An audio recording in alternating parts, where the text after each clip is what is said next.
6 o'clock, is everyone good? Yeah, You have 6 o'clock. Yes. all right, I'll call the meeting. Meeting will come to order. Please join me in a moment of silent prayer or reflection.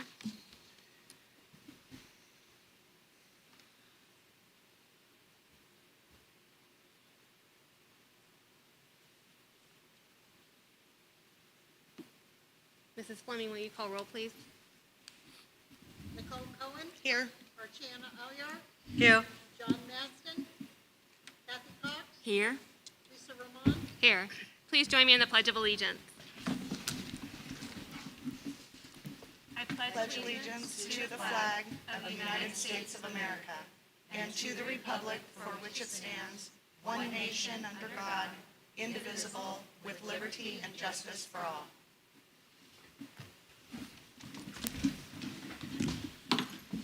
Mrs. Fleming, do we have any calls to the public? no, we do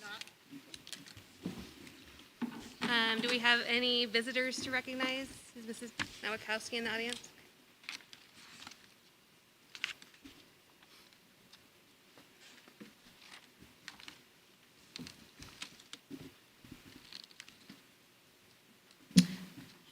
Madam President, members of the board, Superintendent Stone, and directors.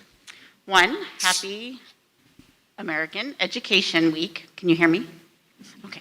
So that's this week. Tomorrow we celebrate our classified staff.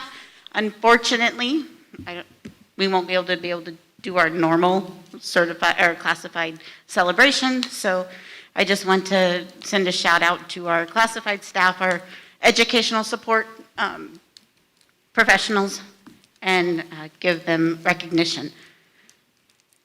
Number one.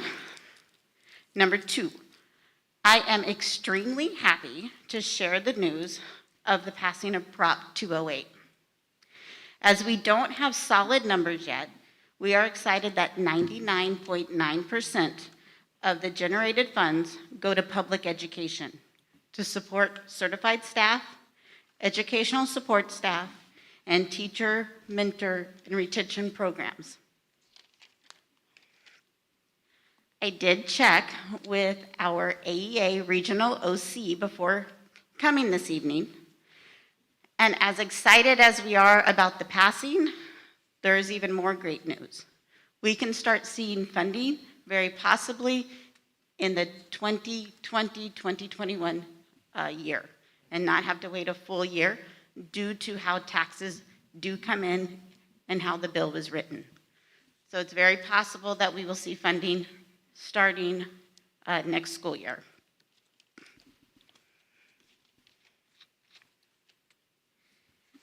And now I would like to take a moment and speak to all that's listening, online and in the room.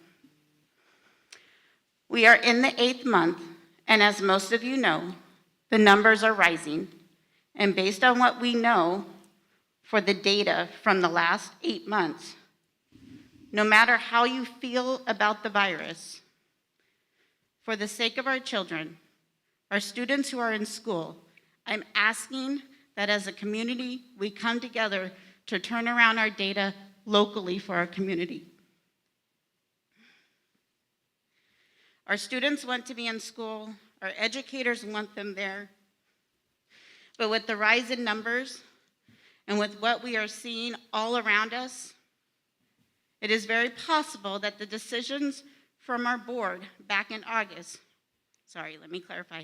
It is very possible that the decision from our board back in August is actually what's keeping us in school, unlike what's going on in the other districts. Such as Kingman, who is changing from in school to now going back to a hybrid model. And Bullhead on Thursday has an emergency board meeting, and so they will be making changes as well. So I'm grateful that we are still here, still in school, but I'm asking our community to step up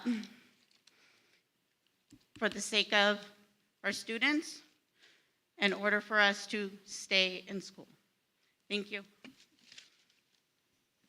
Thank you. Moving on to our consent calendar or consent agenda, do I have a motion to approve item 4.1? So moved. Second? Mrs. Fleming? Archana Aliyar, Yes. Nicole Cohen, Yes. Kathy Cox, Yes. Lisa Roman, Yes. New business. Item 6.1 is the approval of proposed new 2021-2022, 2022 to 23, 23 to 24, and 24 to 25 calendars. And this is presented by Mr. Gardner. Testing. Madam President, the Governing Board has recommended the Governing Board adopt the proposed new 2021-2022, 2022-2023, 2023-2024, and 2024-2025 school calendar drafts. The Lake Havasu Unified School District Calendar Committee consisted of teachers, classified staff, administrators, and a governing board member. The committee used input from all levels, K-12, when developing these draft school calendars and collaboratively and thoughtfully worked to meet all needs and requirements.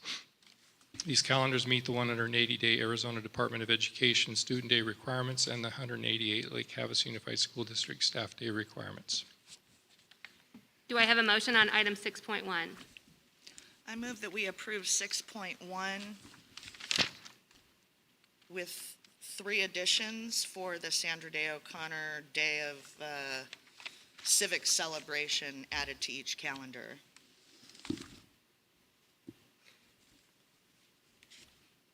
I second. Can we add that even though we haven't formally approved that yet? We did approve it last The month. Sandra Day O'Connor? Last month. We voted to postpone it. That was part of, am I mistaken? You approved the Sandra Day O'Connor. Okay, I'm sorry, my mistake. I just think that this is the school-wide calendar, and so that should be an opportunity for the community, for the parents to participate in a whole day of civic education because, man, our country needs it now more than ever. So it should be on the calendar for everybody to participate in. And so in reviewing the language from last month, I propose that we just follow the standard from the language last month. That would be in the 21-22 year. So next year it would be September 27th, which is a Monday. September 26th of the 2022 school year. And then September 25th it falls on the 23 school year. They're all Mondays. Friday's no good because that's a sports day, should we ever be fully engaged in sports for the long haul. we did not pass those last, I thought we voted to postpone it. we did, Okay, until we had our work session on the board self-evaluation. So while we postponed our actual policy, Sandra Day O'Connor Day is in. Right. It's Okay. state approved. okay. It's a statute. That's the confusion, I'm sorry. Yes. Okay. So I don't disagree with you that this would be a good thing to add on the calendar. My only concern would be that sometimes parents look at these calendars and think that every day listed on here is a holiday, and they might think that it's a day off from school if it's listed on here. I'm not saying that that necessarily would happen, I just want to at least consider that that's a risk. How do we communicate to parents when they look at the calendar, Mrs. Fleming, that it's not a day off? Just in the little side piece there, it would be school as normal, where students have school. So there is a key and parents can call if they need to? Yes. And, yeah, so. We're very good about informing parents if they're in school. And they're not all holidays. Some of them are early day notifications, some of them are 100th day notifications, so Right. they're not necessary, this isn't necessary. I didn't view it as just a holiday calendar.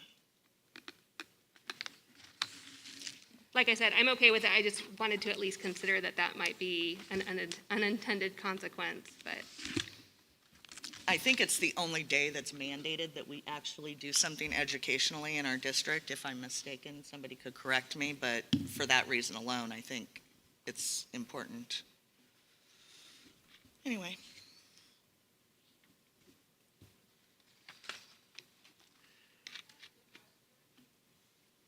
Would you like to ask a question? You can come up to the microphone and ask a question. Will you identify yourself, please?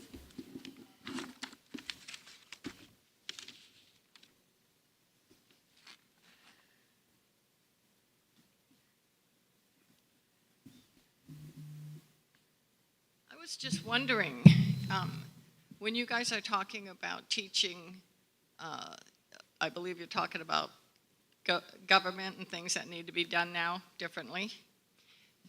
I don't really understand what you're saying. Are you guys saying that really we need to start doing that 16, whatever it is? Or are you talking about actually teaching the real history of the United States since the beginning? Is that what you guys are talking about right now? So for this action item, specifically what we're talking about is adopting these calendars. That's all the original item was about. We're talking about Nicole's consideration of adding Sandra Day O'Connor Civics Day onto our calendar. That's the only thing that we're discussing right now. Oh, okay. So, because a lot of us are kind of like new to what's going on, is it okay that when you guys are doing something, you would tell us what it's concerning about? Because it's kind of hard, because we're looking at them, we can't really read it. And it would be nice to know. Okay, well, we're trying to be as clear as possible. Sorry, but I wasn't Thank you clear. for the feedback. I wasn't clear. I assumed that everybody in the room, that, eight Yeah. people that are here, Yeah. knew what I was talking about. I'm sorry, I apologize. So Yeah. last month, we voted on, the legislature passed a new law requiring every school district to spend a majority of their school day celebrating Sandra Day O'Connor is the first female Supreme Court justice. Okay. So September 25th is the day. Now we're approving the next 3 years of calendars, and I would just like to have that day Each year. added to the calendar since it's a state mandate. The Okay. legislature, requiring us to do it. I think it should be on the calendar. That way, everybody's aware that this is the day we're going to do something. So if the community or parents, whatever, everybody knows that that is the day that the schools are going to Get together. do a majority of this, celebrating and educating on civics. So Okay. that Well, was the thank you. purpose. So Thank you. just to be clear, you mentioned the 1619 project. We don't do that project. We've never done it. It's never been under consideration. It has never been discussed. And I Great. want to make absolutely clear that the community understands that. In my opinion, it should never have been on the agenda because there was no consideration of doing it. Okay. Well, thank you so much for making it clear. Thank you. Well, What- Oh, what is your I'm sorry, name? can you say your name for the record? Charla Kaluri. Did you get it? Okay, we Okay. got it. Thank you. I just want to be clear to Kathy's point that just because we've never approved 1619 does not mean that it's not being discussed in our high school. So just to be clear, It is not being discussed. We're going to limit in our the high discussion to school. the items that are on the agenda. I and will want to be truthful with the community. I want to be truthful too. It is not being discussed in the high school. End of statement. Yes, okay. We're gonna bring this back to the calendars. So the motion on the floor is to adopt the calendars with the addition of Sandra Day O'Connor added to calendar. Mr. Gardner, what do you think about that?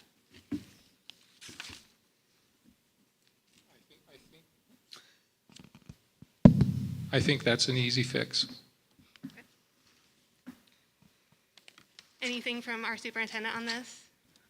I think it's perfectly fine, and we know our teachers will be working on it to have a great day, and we will make sure that it's clear on our website so parents understand on that specific day, yes, we do want your kids to come to school so we can have that civics day. I'm not sure we should do this right now because maybe we haven't thought about it enough or considered it, and maybe we can add it later. This is really not a controversial thing. I mean, I feel like I have enough information to make a decision, but, so I'm comfortable with it going to a vote. Okay, that's fine by me. it was actually a good catch to catch that and do it now, actually. Okay, We hadn't thought about it, and so Right. I think it was a good catch on Nicole's part. And if you do want to delay it, then, you are welcome to vote no. If we do end up in a tie, I know Mr. Marsden isn't here in person today, but he has said that he's available via phone if we have any split votes. okay. So, any other further discussion from our board? Mrs. Fleming? Kathy Cox, Yes. Nicole Cohen, Yes. Archana Alliar, Yes, Lisa Roman, Yes. Item 6.2 is the approval of increase in classified and nurse substitute pay, and this is presented by Ms. Festa Daigle. Madam President and Governing Board, it is recommended the Governing Board approve classified substitute pay be set at minimum wage. It is also recommended that substitute nurse pay be moved from $100 a day to $115 a day. On January 1st, 2021, minimum wage will increase to $12.15 an hour. By law, minimum wage is now tied to inflation, and an increase can be expected annually. In order to continue paying substitutes as required, the request is being made to set classified substitute pay to minimum wage. Competitive pay for attracting substitute nurses is important in keeping our campuses safe and healthy. Nurses work 8 hours a day. A substitute nurse must be licensed as an LPN or RN. We currently have one substitute nurse who is signed up with ESI. Currently, when nurses are absent or we have a position open, schools cover with office staff if possible. Do I have a motion on item 6.2? I move we approve 6.2 as presented. I second. Any discussion?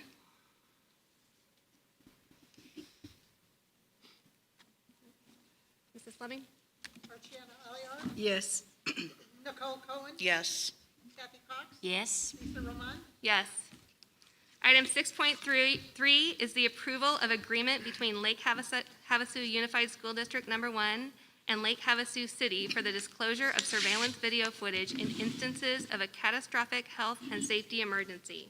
And this is presented by Ms. Festa Daigle. Madam President and Governing Board, it is recommended the Governing Board approve the intergovernmental agreement, IGA, between Lake Havasu Unified School District and Lake Havasu City for the disclosure of surveillance video footage in instances of catastrophic health and safety emergencies as allowed by FERPA for a period of 5 years.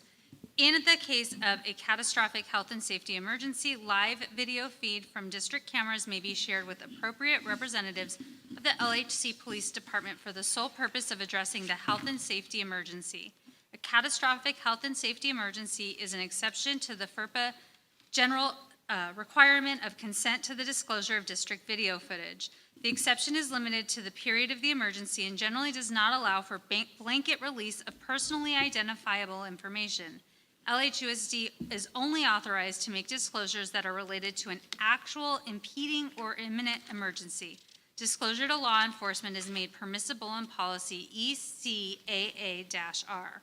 This agreement was developed by the district's legal counsel and is agreed to by the city's legal counsel. It may be terminated by either party. Do I have a motion on item 6.3? I move that we approve 6.3 as presented. Second. Any discussion or questions? I do have a question. So is someone at each school going to be designated, if there is such an emergency, to be the contact person for the police department and help them log in to our system? How is that going to?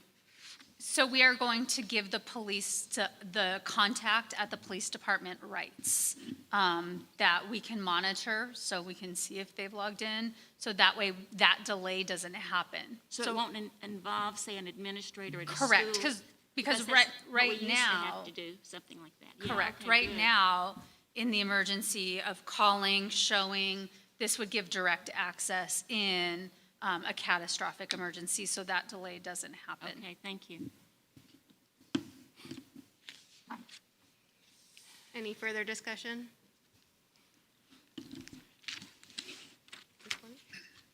Nicole Cohen, Yes. Kathy Cox, Yes. Archana Alliar, yes, Yes. Item 6.4 is the approval of vouchers, student activity funds, and auxiliary funds, and it's presented by Mr. Murray. Thank you, Madam President, members of the board. It's recommended that the board approve vouchers for October of 2020 and student activity and auxiliary funds for September 2020.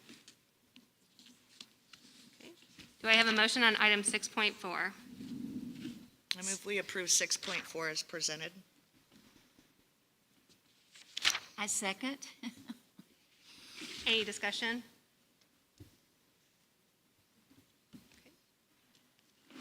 Kathy Cox, Yes? Archiana Alliar, Yes. Nicole Cohen, Yes. Lisa Roman, Yes. Do we have any informational items from our superintendent? The only thing I would like to say is, as Mrs. Nowakowski said, our kids want to be in school. Our parents want them to be in school. I'm so thankful that our educators want them to be in school, and we all want our community to work together to keep us open and in school. It's just incredibly important, and it was great to hear that from her, and I'm thankful for our board who also supports that. Our kids are doing much better in school than they will be out of school, so we really appreciate all of that support. I will definitely agree with that. I think even with the 2 days a week that I have a child in middle school and 2 in high school, even with the 2 days a week that they're in school in person, it does make a difference having that in-person, face-to-face reinforcement of what they're learning, for sure. Okay. Anything informational from any of our board members? I hope everybody will watch the congressional testimony today from Facebook and Twitter. Another disturbing round, and Google was absent, which was unfortunate, but very enlightening what's happening to our First Amendment in real time. So I hope everybody will go take a look at that tonight when they get home. Anybody who cares about the First Amendment should be shocked at what they hear. I am told that we have a call to the public. It's from Cindy Schuster. I would like to know why the high school is offering sports teams, but Thunderbolt is not. These kids have just as much interest in playing and deserve the same opportunity. We have students and coaches ready to play 8th grade basketball. I know of at least 2 other county schools who will have teams and would be able to play. We would be able to play against. Please respond. Thank you.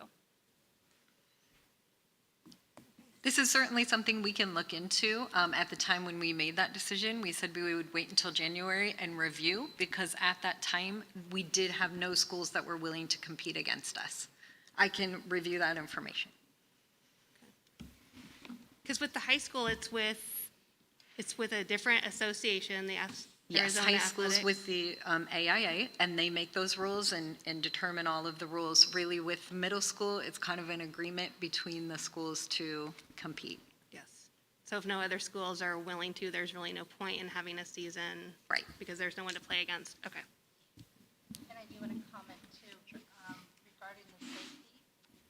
Because of the AIA with that guidance and that mentorship at the high school as we were moving through this emergency, there isn't that overseeing board for the middle school to ensure that people are in compliance with that. So, and that was a concern that administration had at the middle school, to make sure that we were able to move forward and keep our schools open and limit the access or potential concerns that could come up without that support. Is there any possibility, if things improve by the spring, that we could have some of the fall sports happen in the spring? Like, could there be a football season in the spring? Or is that not really? I just think that all depends on how the schools come together and determine to work. So the athletic directors of those middle schools do talk to kind of determine how they would move forward. I do think that that's a good question, because you're right, sports at all levels do greatly impact kids' days and their livelihood, and so thank you for raising that question. Okay, I don't see anyone, any board suggestions for future agenda items?